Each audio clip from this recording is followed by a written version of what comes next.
Hello, good people of YouTube. Today we are going to be discussing the upcoming submarine class and trying to answer the question, will submarines kill the game? So, I've got a couple of talking points that I'm going to go through. Give you guys my opinion on how things have gone so far with submarines and what I think is going to happen in the future. And to be clear, I'm not a community contributor. I don't get any type of information from Wargaming. I'm going off of the information that you guys get in the dev blog post and in whatever other media or articles or videos that Wargaming releases. And I'm going off of all the information I can get as of me recording this, which is the 19th of May. So it is totally possible the second I upload this video and this video goes live that Wargaming releases something, then everything that I'm about to say here is either outdated or incorrect. But again, most of this is speculatory because the first talking point I actually have is we don't have a lot of information, guys. We really don't. What we have is the basic mechanics of submarines. We have a lot of the bare bone mechanics that submarines are going to have. I mean, just look at, for example, cruisers and how far cruisers have evolved from their first introduction when the game went live to now. We are having cruiser trees that are splitting into light and heavy cruisers. We have 3 ammunition types now in the game: HE, AP, SAP. More and more cruisers are getting radar. We're getting kind of hybrid cruisers between heavy and light cruisers like the Mainz and the Bagration. So that class has come a long way since they've been released, and I'm sure submarines, when they are added to the game, because it does appear like that is happening, obviously, they're going to evolve quite a bit. So keep that in mind. So we're going off of very, very limited info, and we've only seen Tier 6 submarines in-game working, besides the Halloween event, obviously. So we've seen 3 submarines at Tier 6. That's it. That's all we've seen. And there doesn't really seem to be a whole lot of variation between them besides range and damage done by each torpedo. Other than that, they feel honestly pretty samey. There's a little differences here and there between their power levels and stuff. But other than that, they just do really feel the same. But again, we've only seen Tier 6. A lot of lines feel very samey until about Tier 5 and Tier 6. Look at the battleships. It's pretty much Dreadnought battleships from Tier 3 up to Tier 6, 7-ish, depending upon the line. So we don't know. Again, the lines could take off in vastly different directions after that. And the amount of torpedoes and damage they do, again, we don't know any of that. So that's all we know for now. And from what we've seen at Tier 6, I mean, it's kind of scary. I mean, you can hear my reaction in the first video I did on submarines when I got my hands on them, and if you watched the stream, you got to see my genuine reaction to these submarines. I mean, there's a clip in my previous submarine video where I absolutely erased the health of I think it was a Queen Elizabeth or a Warspite. It was one of those two. And I mean, I hit it with 4 torpedoes, and because of the homing torpedoes with the magnetic torpedoes, where it ignores your torpedo protection and does citadel damage to you, I erased the health of a Queen Elizabeth from full health down to, I think, maybe 5, 6, 7,000 health with just 4 torpedoes that home on. And when you're in a battleship, it's very hard to dodge normal torpedoes, let alone homing torpedoes. So naturally I was like, oh my god, I did this with a Tier 6 submarine. Imagine what a Tier 10 submarine is going to be like. So keep that in mind. And speaking about that right there, that was actually a bot Warspite / Queen Elizabeth that I did do that on. And that's why I think the upcoming submarine event is pretty important to how Wargaming is going to tweak the subs. So the original public test server test period, it was honestly mostly fighting against bots, because obviously everyone on there wanted to play submarine. No one really wanted to play against submarines, so you had 4 submarines per team usually, and then you had maybe 1 real destroyer player, 1 real cruiser player, then the other 2/3 of the team were bots, and playing against bots is only going to tell wargaming so much versus playing against real people. The bots have gotten better and more intelligent over the years for sure, but they're still, at the end of the day, they're bots and not players. So I do think this upcoming mass beta test is really good, because I mean that's really what this is. They can call it a submarine event or whatever they want to call it. It's a mass beta test, and thankfully they are doing it in its own game mode, separate from random battles. So that's good. That's great. I'm really glad they're doing that. And that's my next talking point, is that they do seem to have learned their lesson from the carrier rework. I mean, look at this. They're taking this extremely slow. Carrier's got like a couple rounds of testing on the public test server, but that was kind of convoluted to get into. You had to apply, make a new account, download a different client, when obviously the mass player base isn't going to do that. But putting it on the live server in a separate game mode that's completely optional is good. It's going to give wargaming the information they need. I'm sure they're going to have to use bots to fill in, 2 or 3 ships here and there, but there's more live people to play in that game mode now. And since I can take my personal ships into that game mode with my captains and such, I probably will be playing a lot more surface ships this time around rather than destroyers. As far as I know, I think it's just the tier 6 ships again, so that'll be interesting to see there. So again, they're taking their time. They seem to have learned their lesson, and that's a very, very good thing. So the big question is this going to kill the game once submarines get into the live server?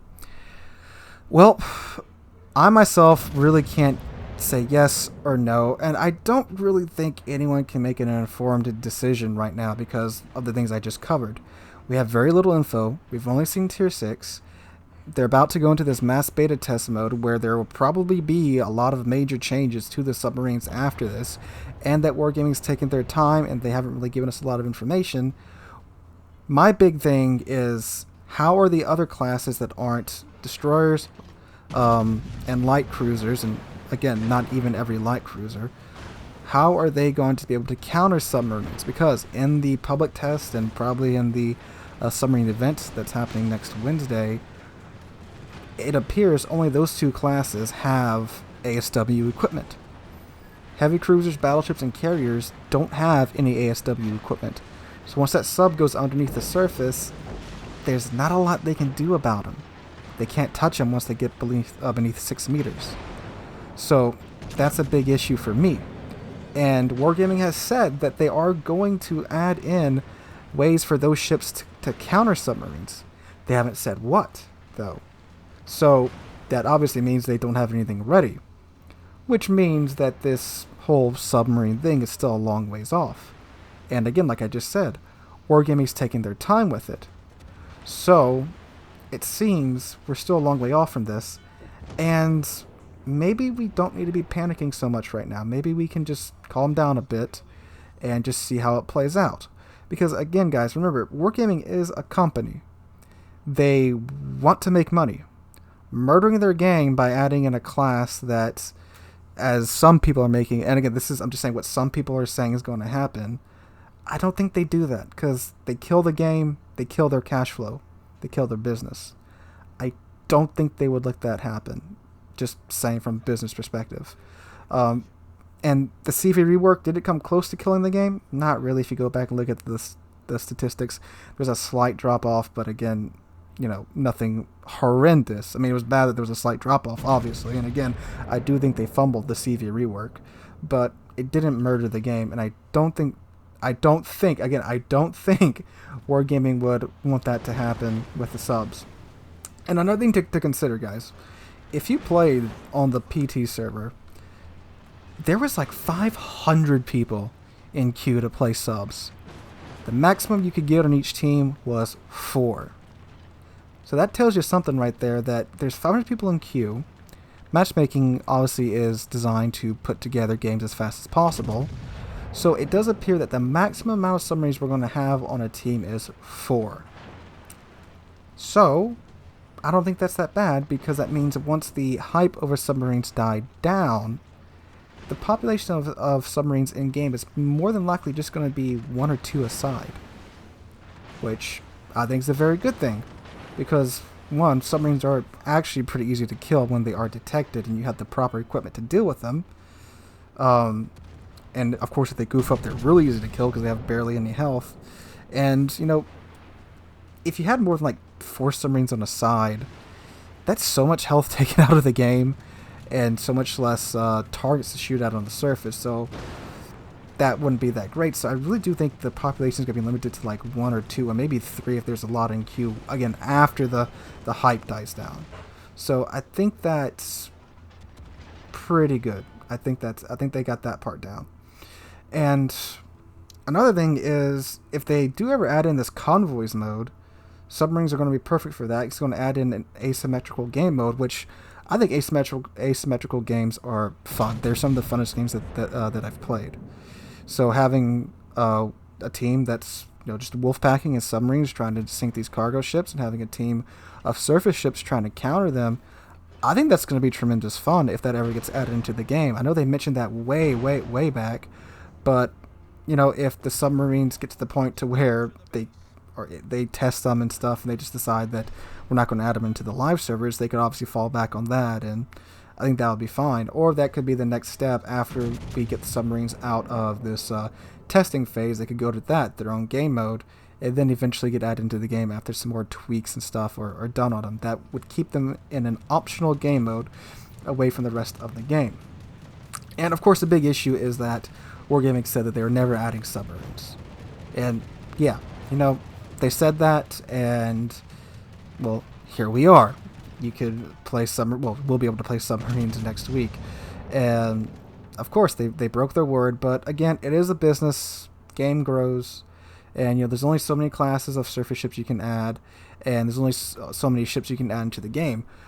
Again, I didn't really think World of Warships was at the point to where you had to add in submarines, because they've exhausted all other options. I think there's still plenty of ships to be added into the game, plenty of different nations, plenty of different lines.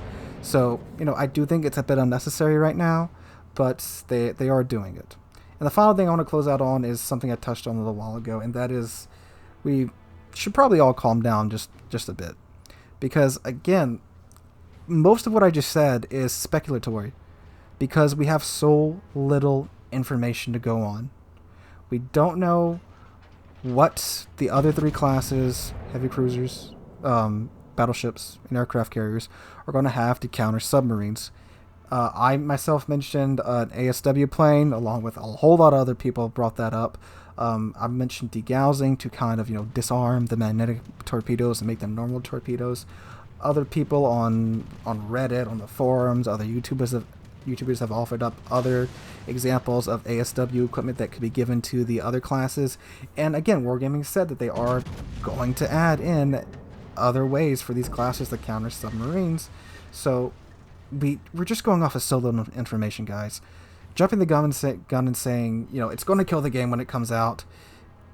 I understand the reaction, because again, if you go watch back my live stream when I first played submarines, I was pretty shocked at their power.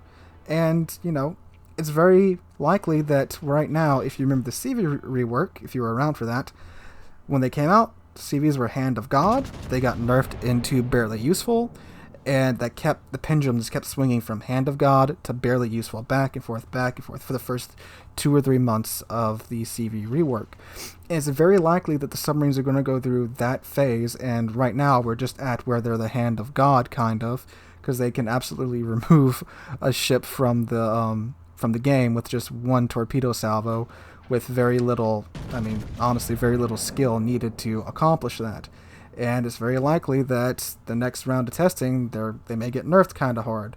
Again, we don't know. We're very early into this, as far as I can tell, and we'll see where it goes. So, guys, that's my opinion on that topic. Just remember, a lot of stuff I covered in this video is speculatory, because, again, there's very little information out there about submarines right now, so there you go. So, guys, let me know in the comments down below, what do you think? Do you think it's too early to tell whether or not submarines will ruin the game? Or do you guys think submarines will ruin the game? Or do you think they'll be a good addition? Let me know down below. If you did enjoy the video, please drop a like and subscribe. We're on our way to 15,000 subscribers. And you guys got us past 11,000. We're almost at the 11,500 mark. Again, I cannot thank you guys enough for that. Hope you guys are having a wonderful Thursday. And I hope to catch you guys in the next one.